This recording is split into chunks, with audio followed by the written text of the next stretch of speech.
Recently, I was asked a question about omnipotence. I won't say their name, but I decided I'd make a video about it to explain my standing on it. They asked, can you explain how to be beyond omnipotent? Because by definition, your character isn't omnipotent, but powerful. There can't be more than one. First things first, stated claims of omnipotence are each based on scriptural grounds upon empirical human perception. This perception is limited to our senses. The power of a deity is related to its existence. This doesn't discount other ways of perception, though. Oxford classifies omnipotence as having unlimited or very great power. The Webster Dictionary classifies omnipotence as having virtually unlimited authority or influence. In Hindu philosophy, omnipotence can never be understood or known since it is a trait beyond both existence and non-existence, transcending and can never be known in the same material sense as one traditionally understands a given concept or object. Effectively, an entity with omnipotence can take actions we cannot comprehend. C.S. Lewis and Aquinas' view on omnipotence is that it is a trait that can do all that is possible, but not to do the impossible. This is not considered a limit to omnipotence. Nonsense is still nonsense. Dictionary.com reads omnipotence as almighty or infinite in power, or having great or unlimited authority or power. And if we look up almighty, it is defined as having unlimited power or having very great power or influence, etc.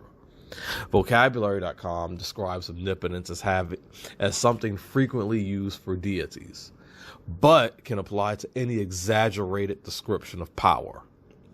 Encyclopedia gives us two definitions. The first one being that omnipotence means all power and potency without any external limitation.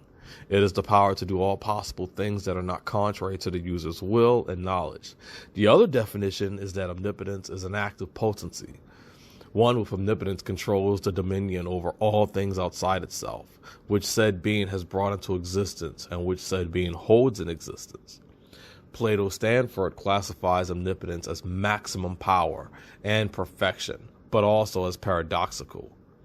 In Meditation Section 1, Descartes states that one sense of omnipotence is literally that having the power to bring about any state of affairs whatsoever, including necessary and impossible state of affairs. It often seems like the people that come at me about my lack of understanding of the topic likes to choose this version of omnipotence to argue against me.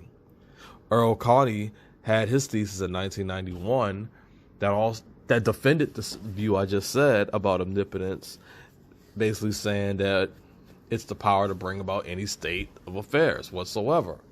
The thesis by Hoffman and Rosencrantz of 2010 states that omnipotence is not possibly exceeded by any being. Richard Swinburne in 2008 had a thesis that holds a plurality of coexistent omnipotent agents can be possible. Basically there can be more than one. However, there are various replies and articles that bring about the absurdities of this notion because it contradicts the principle of omnipotence. Makes you wonder if they're looking at this from a logical point of view or actually putting the principle in mind.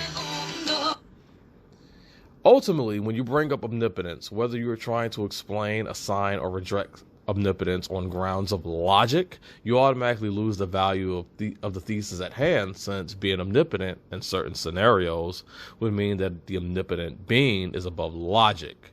Look up the subject of universal possibilism if you want to learn more about it. I was asked, can I explain how to be beyond omnipotent? Because by definition, my characters are not omnipotent, but powerful because there can't be more than one. TV Tropes has an article called The Omnipotent, where they give you type 0 to type 5 of omnipotence, which I am pointing out because there obviously is not one defined definition of omnipotence. If we're going off the grounds of omnipotence in the sense that is usually come at me, then I am doing exactly what it entails. I am explaining and assigning said attribute not based on logic, but by what is allowed in Heir to the Stars. I have fully defined what omnipotence is, and I'll leave a link to show it in Heir to the Stars. And in Heir to the Stars said entities or characters or narratives have omnipotence. And then there are those who are beyond it, because it is an attribute, a zenith point, that is too beneath them. It's really that simple.